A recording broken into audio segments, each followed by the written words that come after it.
Ya, selanjutnya kita membahas procurement process ya di sini ya, procurement process. Jadi procurement ini ada sejumlah aktivitas yang dilakukan ya. Di sini dimulai dengan purchase requisition.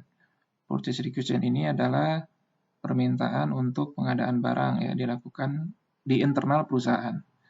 Jadi dari internal perusahaan, misalnya dari departemen produksi ya, dia mengajukan kebutuhan barang apa gitu ya kepada bagian pengadaan, atau misalnya dari bagian administrasi ya, mengajukan misalnya barang-barang untuk konsumsi ya, consumable materials misalnya, entah itu misalnya ATK, kertas ataupun kebutuhan-kebutuhan perkantoran ya, atau misalnya dari bagian maintenance ya, dia mengajukan misalnya kebutuhan untuk pemeliharaan peralatan atau pemeliharaan pabrik. Nah, ini dimulai dari purchase requisition ya. Jadi ini semacam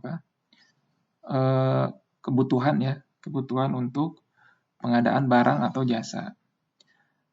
Nah, ketika ini kemudian diajukan ke bagian pengadaan ya, atau kalau misalnya di SAP ada yang namanya purchasing organization ya. Nah, ketika misalnya belum ada vendor ya, maka bagian pengadaan itu akan melakukan vendor selection ya. Melakukan vendor selection. Di antaranya misalnya dengan mengirimkan RFQ ya, request for quotation ya. Kemudian nanti dari vendor itu akan mengirim quotation ya, atau penawaran ya. Penawaran, kemudian dipilih ya dari penawaran yang masuk itu mana kira-kira yang memang paling menguntungkan ya dari buat perusahaan ya, dengan berbagai macam pertimbangan. Ya, di antaranya misalnya pertimbangan harga ya. Nah, di SAP kita bisa melakukan komparasi ya dari penawaran-penawaran yang dimasukkan misalnya berdasarkan harga yang masuk. Nah, sampai kemudian dipilih ya vendor yang paling sesuai dengan perusahaan kita. Nah, sudah ada vendor ya, baru kita membuat PO ya, purchase order ya, kepada vendor terpilih. Ya. Nah, sudah PO ya, maka kita akan melakukan acknowledgement ya, atau notifikasi di sini istilahnya ya. Jadi untuk mengetahui progres dari PO kita. Nah, kemudian vendor shipment ya, pengiriman dari vendor. Kemudian good receipt ya.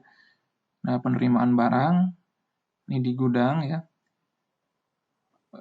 Kemudian sudah good receipt, invoice receipt ya. Invoice receipt, kemudian payment to vendor ya. Nah, di modul logistik itu mulai dari purchase requisition sampai ke invoice ya.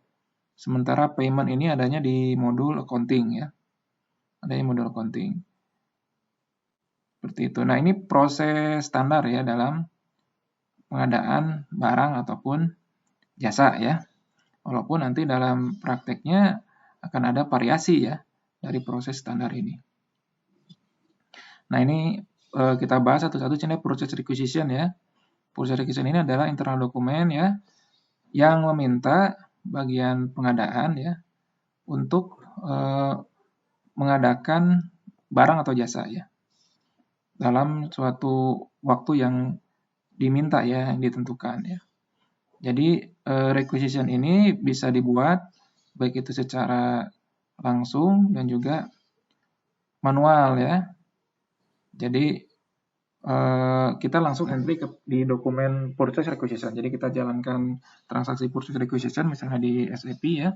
Kemudian kita isi data-data yang dibutuhkan, misalnya barangnya apa gitu kan, kemudian berapa harganya, kemudian kapan dibutuhkan barang tersebut ya. Ini directly ya atau manually. Jadi kita langsung membuat transaksi di sistem ERP-nya ya. Atau indirectly ya, secara tidak langsung atau otomatis. Ini bisa menggunakan melalui MRP. Jadi ketika transaksi MRP dijalankan di production planning ya, dia akan mengecek kan, misalnya kebutuhan untuk raw material. Ternyata raw material yang tersedia itu kurang ya. Raw material yang tersedia kurang ya, maka dia akan selisihnya itu akan dilakukan procurement ya.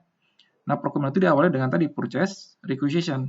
Nah, kita bisa setting di sistem ketika dijalankan MRP, kemudian ada kekurangan barang, membutuhkan purchase requisition, otomatis purchase requisition itu dibuat, ya, dibuat oleh sistem, ya seperti itu.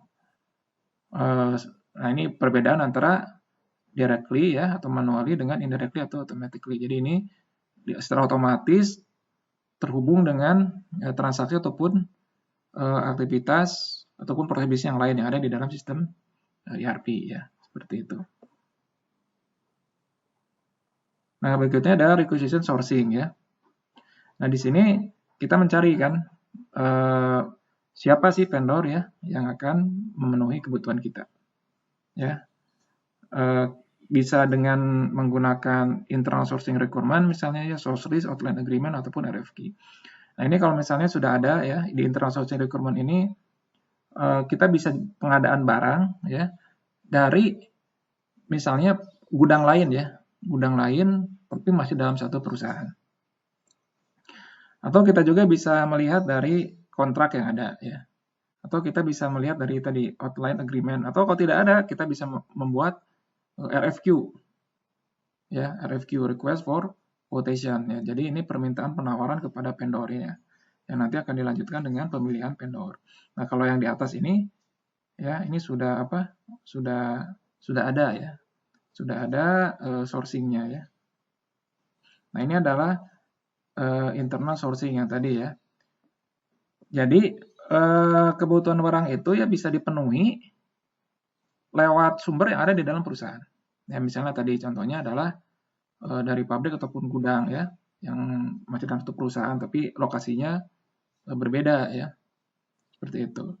Nah, internal sourcing ini ya dilakukan dengan menggunakan transaksi namanya stock transfer order ya. Misalnya kita ada pabrik di Karawang, satu lagi misalnya pabriknya di Cakung ya. Ternyata kebutuhan produk raw mat buat pabrik di Karawang itu bisa dipenuhi oleh pabrik di Cakung. Nah, sehingga dikirimlah ya dari gudang di Cakung itu ke pabrik di Karawang. Seperti itu. Jadi internal sourcing. Nah, ini adalah source list ya.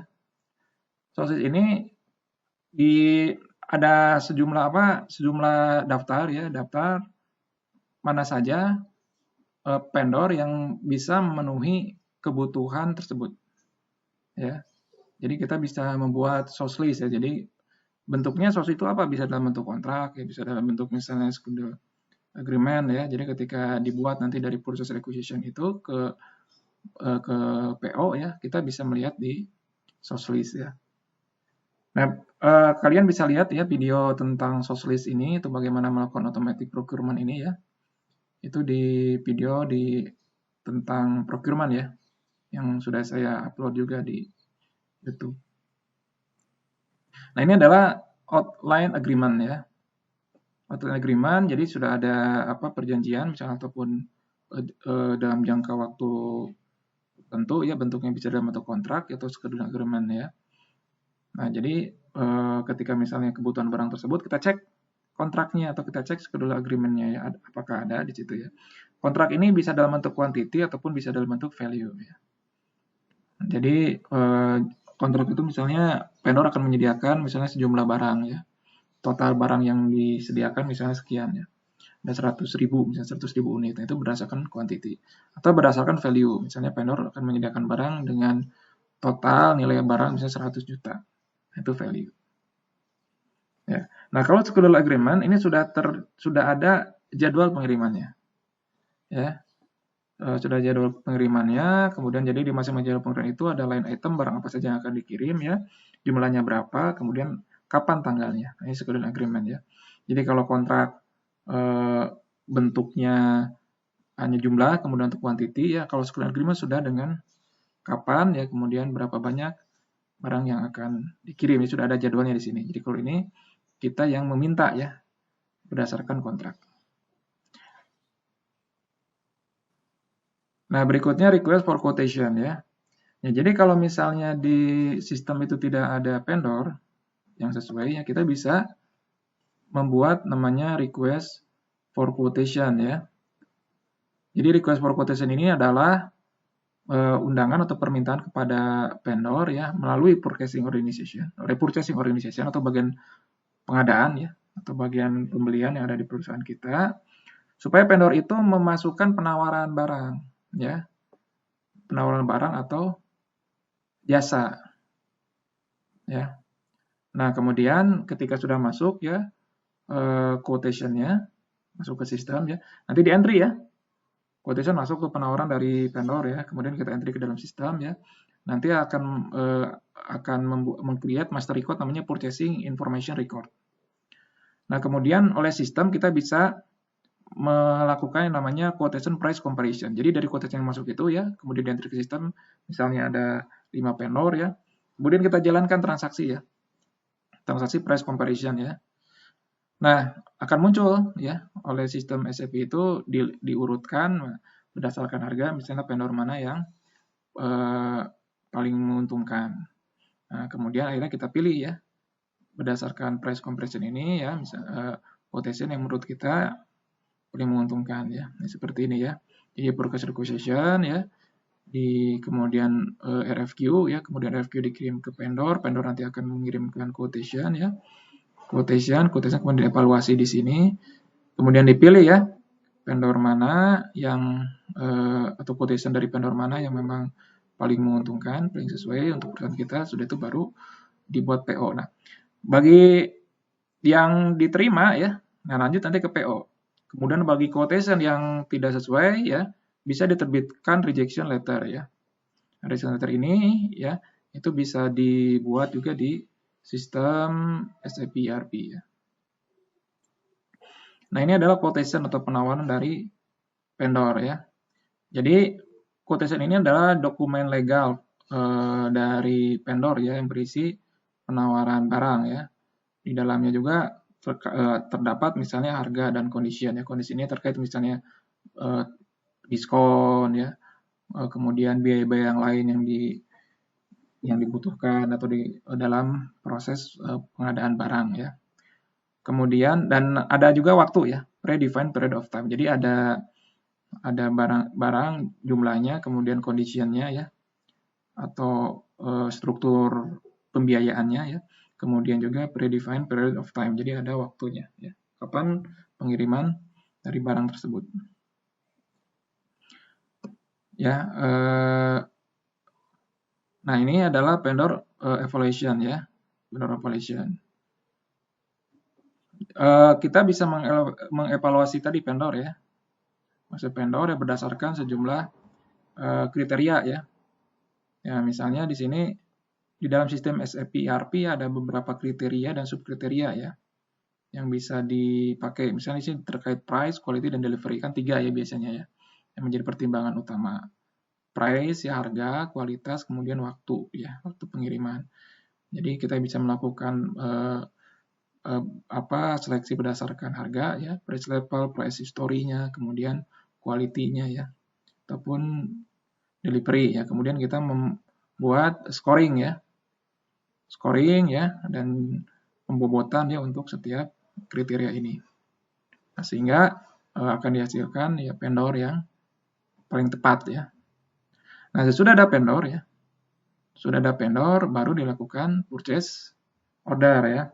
Purchase order ini adalah permintaan formal ya kepada vendor untuk mengadakan barang atau jasa ya dengan kondisi yang sudah disepakati atau ditentukan. Ya. Tadi PO bisa dibuat secara manual ya. Atau bisa juga dibuat secara otomatis. Jadi secara manual itu kita create ya transaksi PO di sistem ya. Kemudian mereferensi kepada purchase order sebelumnya. Atau bisa juga mereferensi kepada purchase requisition. Atau bisa juga mereferensi kepada request for quotation ataupun quotation. Atau tanpa referensi. Artinya mereferensi ini, jadi kita bisa menyalin ya. Menyalin dari dokumen misalnya di sini. Mereferensi kepada PO. Jadi kita sudah pernah membeli barang tersebut dari vendor yang sama sebelumnya. Kita sudah bikin PO. Nah, kita akan bikin PO lagi. Nah, kita bisa salin ya dari PO sebelumnya. Jadi itu mereferensi ke PO sebelumnya ya. Kemudian di transaksi PO kita itu nanti kita sesuaikan kalau misalnya ada beberapa informasi atau data yang berubah ya. Atau tanpa referensi, artinya kita bikin aja PO ya. Kemudian isi datanya semua secara manual. Nah, PO juga bisa dibuat secara otomatis ya. Jadi dari purchase requisition nanti bisa secara otomatis di-convert ya menjadi purchase order misalnya ya. Nah, ini ada di automatic procurement ya. Nah, di dalam purchase order ya ada tiga tiga struktur ya, struktur di dalam struktur transaksi PO itu ya. Ada 3 level ya. Ada header, ada item overview, ada line item ya. Header ini adalah informasi yang dia valid untuk semua item ya. Jadi misalnya vendor ya, kemudian dokumen number, term of payment. Term of payment ini mengatur misalnya terkait pembayaran ya. Kapan harus dibayar, kapan misalnya kalau misalnya pembayaran kalau bayar tepat waktu apakah dapat diskon atau tidak, kalau bayar telat apakah dapat denda, misalnya seperti itu. Ini adalah header ya. Artinya ketika kita melakukan PO kepada vendor yang berbeda, berarti kita harus bikin PO yang baru. Ya karena vendor ini ada di header ya. Jadi kalau vendor yang berbeda ya berarti harus ada PO yang baru. Nah, kemudian di bawahnya item overview. Nah, jadi untuk vendor ini material apa saja yang kita minta ya, materialnya, kuantitinya, kemudian delivery date ya, waktu pengirimannya. Kemudian untuk masing-masing item ini ada line item ya. Jadi ada penjelasan di sini misalnya PO history ya. PO history ini berisi misalnya apakah untuk item itu sudah dilakukan good receipt ya, penerimaan barang atau invoice ya. Jadi history dari PO ya. Kemudian line price ya, delivery schedule ya. Nah, ini adalah struktur dari purchase order ya. Nah, sesudah purchase order dibuat ya, kita bisa mengirim ya purchase order ini. Misalnya secara elektronik bisa dengan di print ya, di email ya. Kemudian lewat electronic data interchange ya, EDI atau fax atau XML. Nah, di dalam sistem SAP ERP ya, kita bisa mencetak ini semua ya, ataupun bisa mengirim secara elektronik ya, PO untuk vendor yang dituju ya. Nah, kemudian di sini juga ada purchase order output ya tadi yang di sini, kemudian order acknowledgement form ya. Jadi untuk memberitahukan status dari PO kita ya, reminder dan juga schedule agreement ya. Nah, ini terkait dengan PO. Silakan kalau ada yang mau ditanyakan terlebih dahulu atau ditambahkan sebelum kita masuk di good receipt.